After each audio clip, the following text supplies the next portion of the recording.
പ്രധാനമന്ത്രി നരേന്ദ്രമോദി അല്പസമയത്തിനകം ആറ്റിങ്ങൽ മണ്ഡലത്തിലെ കാട്ടാക്കടയിലേക്ക് എത്തുകയാണ്. ആറ്റിങ്ങലിലെയും എൻഡിഎ സ്ഥാനാർത്ഥികളായ രാജീവ് ചന്ദ്രശേഖരനും ഒപ്പം വി മുരളീധരൻ എന്നിവർ പ്രധാനമന്ത്രിക്കൊപ്പം വേദി പങ്കിടും. ബിജെപിക്ക് വലിയ വിജയപ്രസാധ്യതയുള്ള മണ്ഡലങ്ങളുടെ പട്ടികയിൽ കഴിഞ്ഞ പ്രാവശ്യം മുതൽ ആറ്റിങ്ങൽ പാർലമെന്റ് മണ്ഡലവും ഉൾപ്പെട്ടിട്ടുണ്ട്. ബിജെപിയുടെ എ ക്ലാസ് മണ്ഡലമെന്നാണ് ആറ്റിങ്ങൽ മണ്ഡലം അറിയപ്പെടുന്നത്. എന്തായാലും കേന്ദ്രമന്ത്രി വി മുരളീധരന്റെ ഇടപെടൽ മൂലം ആറ്റിങ്ങൽ പാർലമെന്റ് മണ്ഡലത്തിൽ വിജയസാധ്യത വർദ്ധിച്ചിട്ടുണ്ടെന്നുള്ളൊരു ആത്മവിശ്വാസമാണ് പൊതുവെ തിരുവനന്തപുരത്തെ ബിജെപി പ്രവർത്തകർക്കുള്ള. എന്തായാലും പ്രധാനമന്ത്രി കൂടി എത്തുന്നതോടുകൂടി വലിയ പ്രതീക്ഷയിലേക്കാണ് തിരുവനന്തപുരവും ആറ്റിങ്ങൽ മണ്ഡലവും എത്തുന്നത്. വേദിയിൽ നടി ശോഭന, ഒപ്പം ബിജെപി സംസ്ഥാന അധ്യക്ഷൻ കെ സുരേന്ദ്രൻ, സ്ഥാനാർത്ഥി രാജീവ് ചന്ദ്രശേഖരനൊക്കെ നമുക്ക് കാണാൻ സാധിക്കും. എന്തായാലും അല്പസമയത്തിനകം അദ്ദേഹം കാട്ടാക്കടയിലെത്തുമെന്നാണ് മനസ്സിലാക്കുന്നത്.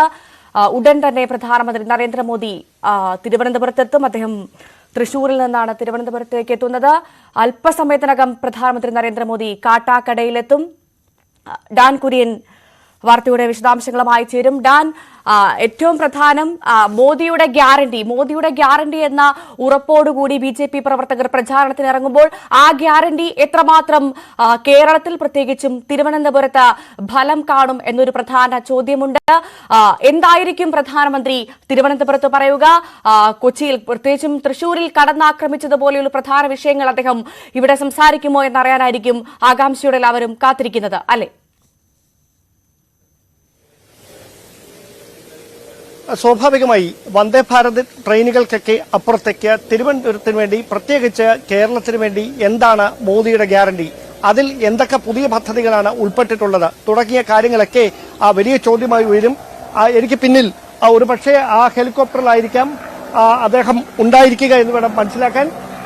ചാരുമൂട്ടിലേക്ക്, ആ സ്വകാര്യ സ്കൂൾ ഗ്രൗണ്ടിലേക്ക് പ്രധാനമന്ത്രിയെ വഹിച്ചുകൊണ്ടുള്ള ഹെലികോപ്റ്റർ എത്തുകയാണ് എന്ന് വേണം മനസ്സിലാക്കാൻ. ഏതാനും മിനിറ്റുകൾക്കകം ഈ ഹെലികോപ്റ്റർ ഇവിടെ ഇറങ്ങും. അവിടെ നിന്ന് പ്രധാനമന്ത്രി നരേന്ദ്രമോദിയും വഹിച്ചുകൊണ്ടുള്ള വാഹനവ്യൂഹം ഈ വീഥിയിലൂടെയായിരിക്കും കാട്ടാക്കടയിലെ ക്രിസ്ത്യൻ കോളേജ് ഗ്രൗണ്ടിലേക്ക് എത്തുക. സ്വാഭാവികമായി ഇടത് സർക്കാരിനെതിരായി കടന്നാക്രമണം നടത്തുക എന്നതിന് അപ്പുറത്തേക്ക് രാഷ്ട്രീയമായി ഇവിടെ ലോക്സഭാ തെരഞ്ഞെടുപ്പിൽ കേരളത്തിൽ ബിജെപിക്ക് നേട്ടമുണ്ടാക്കാൻ കഴിഞ്ഞാൽ കേരളത്തിന് വേണ്ടി എന്തായിരിക്കും എൻഡിഎ സർക്കാർ കരുതി വെച്ചിരിക്കുക എന്ന പ്രഖ്യാപനം അദ്ദേഹത്തിന്റെ പ്രസംഗത്തിൽ ഉണ്ടാകും എന്ന് തന്നെയാണ് സൂചന.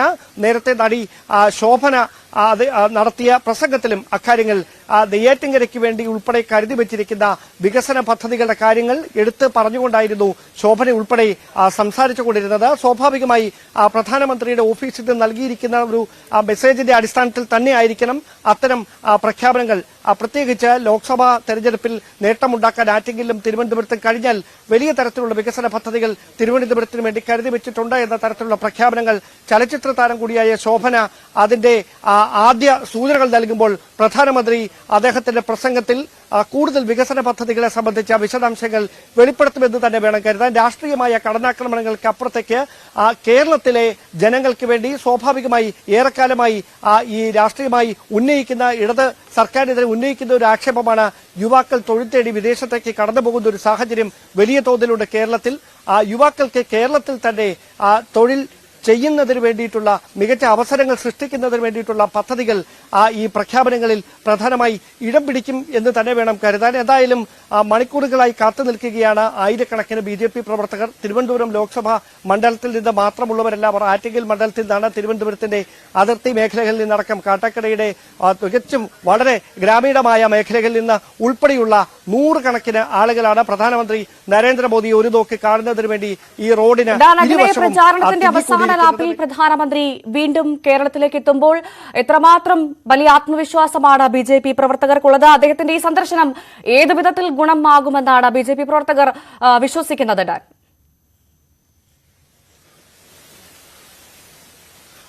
സ്വാഭാവികമായി ബിജെപി പ്രവർത്തകർക്കിടയിൽ ഒരു ആവേശമുണ്ടാക്കുക എന്നതിനപ്പുറത്തേക്ക് നിഷ്പക്ഷരായ സാധാരണക്കാരായ തെരഞ്ഞെടുപ്പിൽ ആര് വിജയിക്കണം ആര് തോൽക്കണം എന്നൊക്കെ തീരുമാനിക്കുന്ന നിഷ്പക്ഷരായ വോട്ടർമാരെ സ്വാധീനിക്കാൻ നരേന്ദ്രമോദിയുടെ ഇന്നത്തെ ഈ ഗ്രാമീണ മേഖലയിലേക്കുള്ള ഈ സന്ദർശനത്തോടെ അത്തരത്തിൽ സാധാരണക്കാരായ വോട്ടർമാരെ സ്വാധീനിക്കാൻ ബിജെപിക്ക് കഴിയുമെന്നൊരു പൊതു വിലയിരുത്തൽ എൻഡിഎയുടെ ക്യാമ്പിനുണ്ട്. അതുകൊണ്ട് തന്നെയാണ് വളരെ തന്ത്രപരമായി നഗരത്തിൽ നിന്നൊക്കെ വിട്ട് തികച്ചും ഗ്രാമീണമായ കാട്ടാക്കടയിലെ ഈ ഗ്രാമ പ്രദേശത്തേക്ക് കാട്ടാക്കട ക്രിസ്ത്യൻ കോളേജിന്റെ ഗ്രൗണ്ടിലേക്ക് പ്രധാനമന്ത്രി എത്തുന്നത്.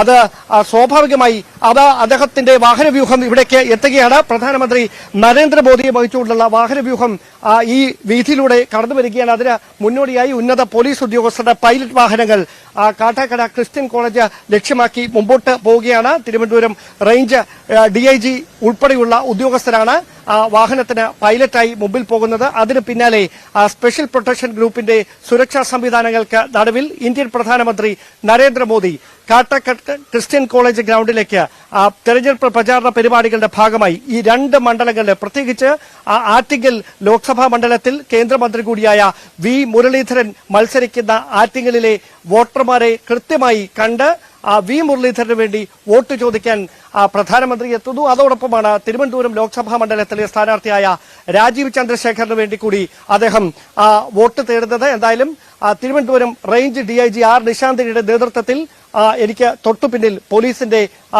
ഒരു വിന്യാസം ഉണ്ടാകുന്നു. അതായത് അവിടേക്ക് കൂടുതൽ പ്രവർത്തകർ എത്താൻ സാധ്യതയുണ്ട് എന്നൊരു വിലയിരുത്തലിന്റെ അടിസ്ഥാനത്തിലാണ് ആളുകൾക്ക് ബാരിക്കേഡിന് മുൻപിലേക്ക് കടന്നു വരാത്ത തരത്തിൽ സുരക്ഷ അവിടെ ശക്തമാക്കുന്നത്. കാരണം പ്രധാനമന്ത്രി എത്തുന്നതിന്റെ ഒരു ആവേശമുണ്ട്. ഒരു ഗ്രാമീണ പശ്ചാത്തലത്തിലേക്ക് അദ്ദേഹം എത്തുമ്പോൾ സ്വാഭാവികമായി പ്രധാനമന്ത്രിയെ കാണുന്നതിന് വേണ്ടി നൂറുകണക്കിന് ആളുകൾ റോഡിന് ഇരുവശവും തിങ്ങിക്കൂടുന്ന ഒരു സാഹചര്യമുണ്ട്. ഈ വശങ്ങളിലൊക്കെ ഈ ആളുകൾക്ക് നിൽക്കാനുള്ള ഒരു അവസരം പോലും ഞാൻ നിൽക്കുന്ന സ്ഥലത്ത് പോലീസ് നൽകിയിട്ടില്ല. അതിനപ്പുറത്തേക്ക് മാത്രമാണ് ബാരിക്കേഡ് തീർത്ത് സാധാരണക്കാരായ ആളുകൾക്ക് പ്രധാനമന്ത്രിയെ കാണുന്നതിന് വേണ്ടിയിട്ടുള്ള അവസരം ഒരുക്കിയിരിക്കുന്നത്. എന്തായാലും വലിയ തരത്തിലുള്ള സുരക്ഷാ ക്രമീകരണങ്ങളാണ് ഒരുക്കിയിരിക്കുന്നത്. കാരണം ഇതൊരു ഗ്രാമീണ മേഖലയാണ്. അവിടേക്ക് എത്തുന്നതിനുള്ള പല ചെറിയ വഴികളുണ്ട്. ആ വഴികളിൽ ഒക്കെ ഒരു 3 മണിക്കൂർ മുമ്പ് തന്നെ ബ്ലോക്ക് ചെയ്തുകൊണ്ടാണ് പോലീസിന്റെ സുരക്ഷാ പരിശോധനകൾ ക്രമീകരണങ്ങളൊക്കെ സജ്ജമാക്കിയിരിക്കുന്നത്. എസ് പി ജിക്ക് പുറമെയാണ് കേരള പോലീസിന്റെ പ്രത്യേക കമാൻഡോ സംഘം